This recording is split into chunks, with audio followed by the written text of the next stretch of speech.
Welcome to these videos on teleportation. I've broken them into 3 parts.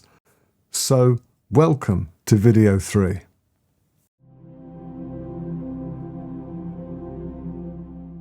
So how do you do it? If you're going to start and say, well, I want to be open to this. If it's at all down to me, I want to cooperate with this.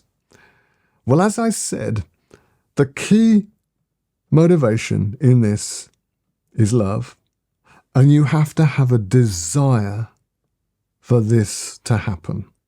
It's not enough to choose it. In fact, the word that is translated the will of God in the New Testament, the most common word, the Greek word that is used, is actually more precisely the desire of God.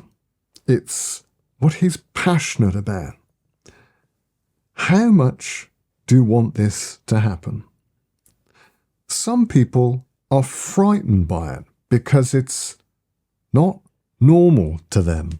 It's perhaps out of the ability to control, the feeling that perhaps I will be deceived.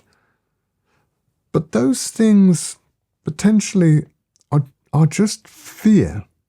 If, as we've seen, this is a normal thing that does happen to people, if I desire these things, not so that I can be in a spectacle situation and be seen to be amazing, but even have these things happen and no one else know they happen, but I'm doing it because it enabled me to love and bring about the purposes of God more. So here's something you can do.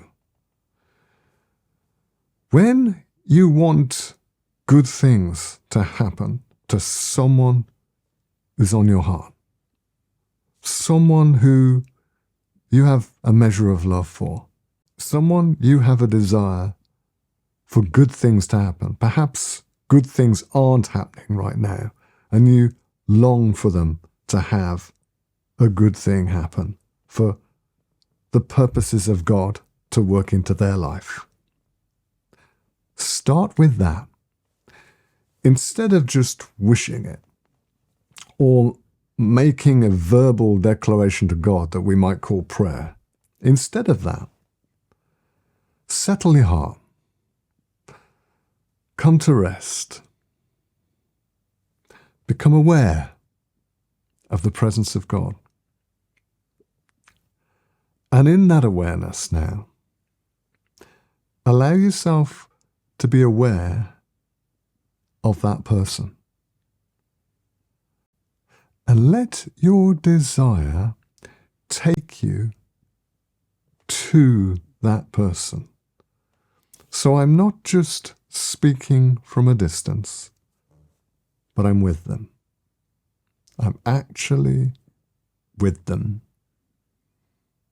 And from here, actually being with them, I speak good things over their lives.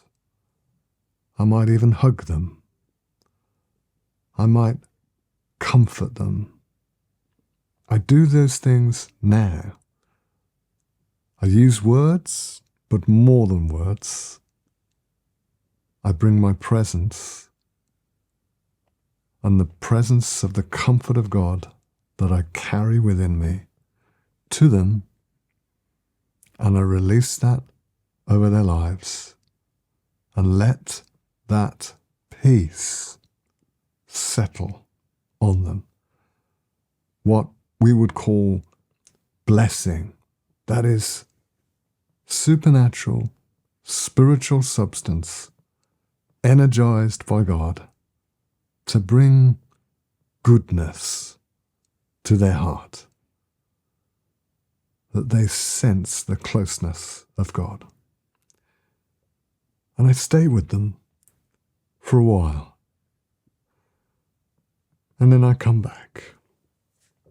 And I'm back in my body and conscious of my body. And I keep doing that. Not that I can spectacularly appear with them. That may start to happen. But it begins with the desire interacting with love. And I keep doing that. And I do it for many situations. Until I realize that perhaps I'm not just where I am physically. I'm in other places too. And perhaps I can influence those other places as if I was there. And perhaps it starts to open the whirlwind, like the whirlwind around Elijah, that would even cause me to appear to be physically there, or even physically there. That's teleportation. Teleportation in the Spirit is a part of the Christian experience. Perhaps you want to be part of a growing community that's not merely learning these things, but is practicing these things, that is growing in these things. Then you might want to check out my Patreon page and attached Discord server,